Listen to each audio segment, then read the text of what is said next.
Hiya, I'm ThatJaymsWisdom and this is And Another Thing, and today I'm going to be talking about RPGs, Star Trek and the post-holiday blues. So hello everybody, this is And Another Thing where I talk about a bunch of stuff that's happened in the last week and just kind of discuss things I've been doing, things that have been going on, all of that kind of stuff. In the interim between my Naked Truth videos, which are usually response videos to Trisha Hirschberger's videos. Now, I'm going to start by kind of saying that I haven't done much in the last 2 weeks really. I got back from Canada over a week ago now, nearly 2 weeks ago, not quite. And last week, you will recall, hopefully if you saw my video, that I was talking about how I was struggling to get out of bed and motivation and all of that kind of thing. And that has not got much better this week, unfortunately. It got a little better in some instances where I had to get up and go to graduation. So my students were graduating this week. Congratulations to all of those students that graduated. I went to graduation, so I had to get up and sort that out and go in for that. And that was fine. I was able to get up for that, no problem. Because I had something I needed to do. Not something I should do, but something I needed to do, that I'd agreed to do, that I'd booked to do. And I went and I saw all my students and it was lovely because I got to see the ceremony, they all got their certificates. It's a long ceremony, so it's a bit dull, especially when you're sitting on the stage in all your robes and you have to just clap for 2.5 hours, basically, is what you're doing. But they got their certificates to say they'd graduated, and then I saw them after. A number of them thanked me and said they enjoyed my classes and that kind of thing. One of them even told me that I was one of their favourite teachers because I tell really bad jokes. And I told him that was a terrible thing to tell me because now I'm going to tell even more bad jokes to my upcoming students. So that's always good. But that was the only thing really in the last week or so that I've actually done. And it was great, it was enjoyable, but it was something I needed to do and something I had to do, rather than something I ought to do or something I wanted to do. Because I should really have just been getting on with my PhD. And that is definitely something I'm going to be doing from tomorrow. I'm going to be every day getting up and going into uni and working on that PhD. That's what's going to happen.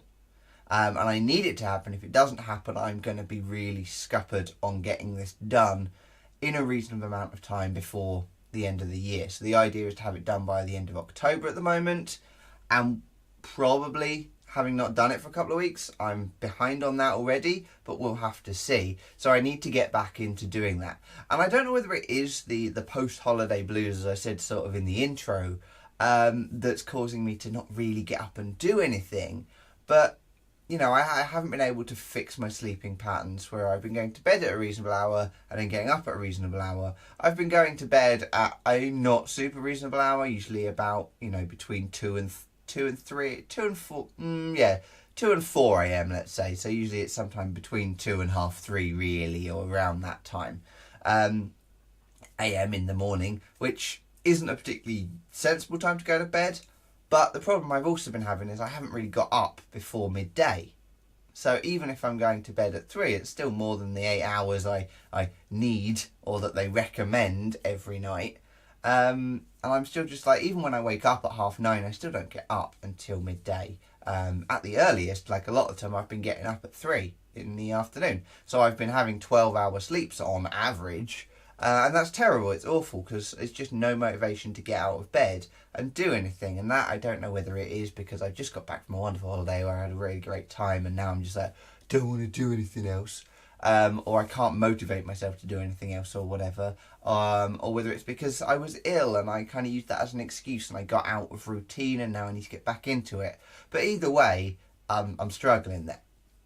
And it also means that I haven't really done anything to report back to you about, except I have been watching a lot of YouTube and watching a lot of kind of Netflix just in the background of doing other things. So the main thing I've been watching is Foreververse, which Trisha is involved with. So great show, by the way, Trisha. I do really enjoy the Foreververse. And the Foreververse is a Geek and Sundry show, I guess, that's on YouTube. They do a live stream of it every month, I believe, or every week. Yeah, every week, sorry.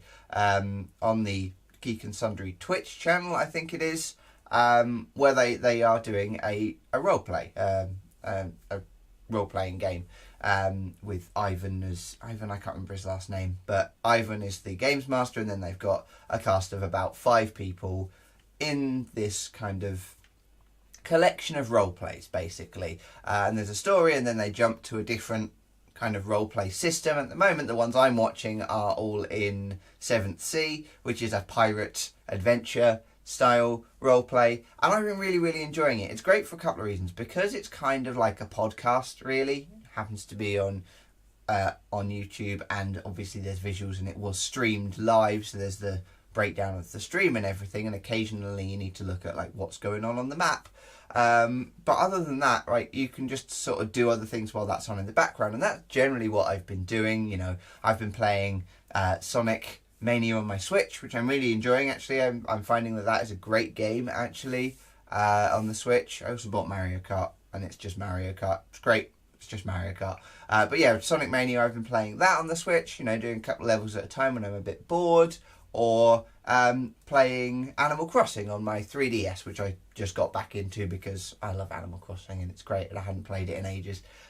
So I've been doing that whilst listening to the Foreververse RPG, and it's made me really kind of want to get into RPGs, because I've never done it properly. I did it a couple of times, or a few times, when I was in school, but I never really kind of felt comfortable doing it. We were all just kind of really playing with it, and generally the people that were being the GM, the games master, wanted to do it to tell a story, and then they weren't necessarily the best at controlling what was going on in the game, so a lot of the time it would get completely out of hand really quickly, because some of my other friends or myself would just decide to do random stuff in the game that we could do, and then the GM would have to completely change his story, and then we ended up with time travel and all sorts of nonsense, and we ended up, most of those we never even finished, just because we got to a point where the game had got so out of hand that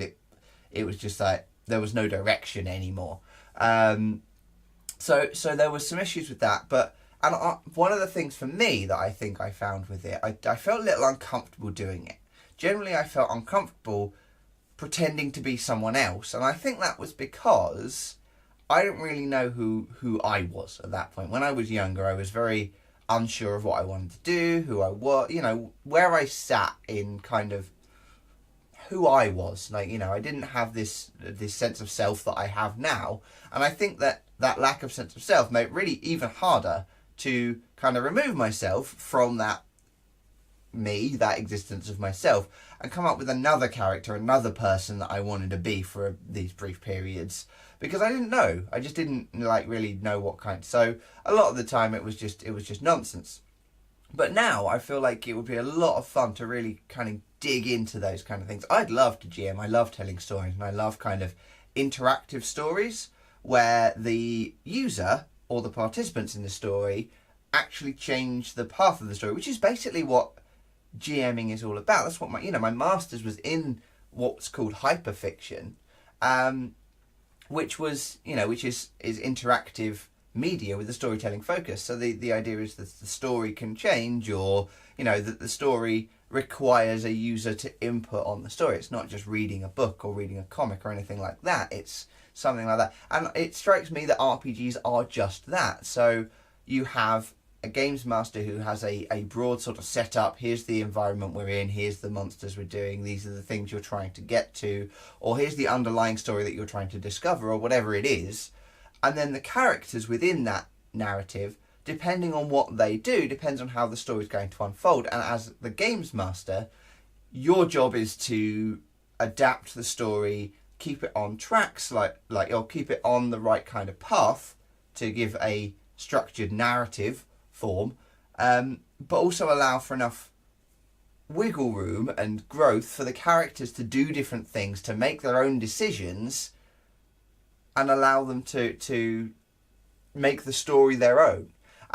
So to me, that strikes me as a really, really fun thing to do. Having never done one at all, I feel like probably being a GM just straight out the gate is a bad idea. And the only time I've ever really done these things, as I say, was when I was young, and I didn't really get it. And now I get it, I kind of want to do it. So that's something I've been thinking about, and I'd really like to do an RPG, but I don't really know how to set that up and where to go for that, so I might have to look into that. And the other thing that I mentioned in the title card here, the other thing I've been doing is when I'm not playing a game or whatever, I want something I can watch as well as do other things with, rather than just listen to, which is what the Foreververse was. So for the Foreververse and the RPGs, I've just been listening to that going on in the background and not really watching it. Occasionally I'll look up and watch it or whatever. But if I'm having dinner or I actually want to sit and just chill out and just watch something, just do one thing, that doesn't really suit. So instead, I've been watching just Netflix. And of course, on Netflix, when I can't be bothered to really think about stuff or what I want to do or like kind of focus on something, I tend to go towards Star Trek. I've been rewatching all of Star Trek from the Next Generation onwards. So I watched all of TNG, and it didn't take me too long to watch that. And then I started on Deep Space Nine. Now, TNG I hadn't seen much of. Deep Space Nine I'd seen a bunch of when I was younger. And I remembered quite enjoying it. And I've just, yet last night I was in bed watching an episode on my tablet just before I went to sleep. And I was really, really enjoying the episode. And it got me thinking, it's like, because Deep Space Nine is very different to a lot of the other Star Trek. And it can be a little difficult, a little heavy, or a little kind of slow-paced in some instances. Where there is this overarching narrative a lot of the time that you're trying to kind of keep up with and stuff like that, and it's harder to just dive into particular episodes. But when it's good, it's excellent, that show. So I'm really enjoying Deep Space Nine for that, and that's the other thing I've been doing. I've been watching a bunch of Deep Space Nine on Netflix, and that was it, really. So that's for the most part what I've been doing. Now, I'm really kind of glad I've been watching DS9 for a couple of reasons. So when I was on holiday in Calgary, we went up towards Drumheller, and on the way there we stopped at the Star Trek museum that was there, and they basically had a bunch of props and a bunch of costumes and things like that from Star Trek, and actually from a few other things as well. So they had like Superman's cape from the Christopher Reeve Superman film, which was amazing. I love Superman, but he's on my t-shirt, in fact. But the main point of the museum was that it was all the Star Trek stuff, and it kind of reminded me of just how much I was like, oh, I recognise that, and I really enjoyed seeing this kind of Star Trek stuff. So when I got back home, I was like, yeah, you know what, I'm going to put that Star Trek back on, because I'd taken a pause from it, taken a break from really watching it actively, I guess. So I put Deep Space Nine back on, and I was really enjoying it. Also, the Loot Crate that's coming this month's Loot Crate is going to have Star Trek Mirror Universe stuff in it. I can't quite remember what the theme is now. I feel like it was mechanical, but it's all very alien themed, so it might be Alien is the theme. I can't remember. But there's going to be Star Trek Mirror Universe stuff in that, and I suddenly realised that a lot of the Mirror Universe stuff is from DS9. So there's a lot of Mirror Universe stuff going on in DS9. Just the odd episode, I'm 4 seasons in, and it's happened 3 times maybe. They've gone to the Mirror Universe 2-3 times. So there's not been a great deal yet, but it just, like, the Mirror Universe stuff in that has made me think, oh yeah, that's something that I know about now. So I'm interested to see what kind of Loot Crate item I get. So it's been very kind of coincidental in some ways that all of these things have come together, but I'm kind of curious and I quite enjoy it. So, I don't really have a question for you guys at the moment, but, if you watch Star Trek, what do you think of DS9? And do you play RPGs? That's another thing. Do you play a Star Trek RPG? But no, do you play RPGs? What do you think of them? And do you watch DS9? And what do you think of that? That's it. I've been ThatJaymsWisdom. Keep smiling, thank you very kindly, and I will see you all next time, hopefully, for a Naked Truth Response video. So thank you very much for watching. I hope you enjoyed this video. If you did, please like and subscribe and all of that nonsense. If you want to see my Loot Crate unboxing, that is on my other channel, which I will link to a playlist down below. So keep an eye on that, and when that box arrives, you'll be able to see what Star Trek item was in it.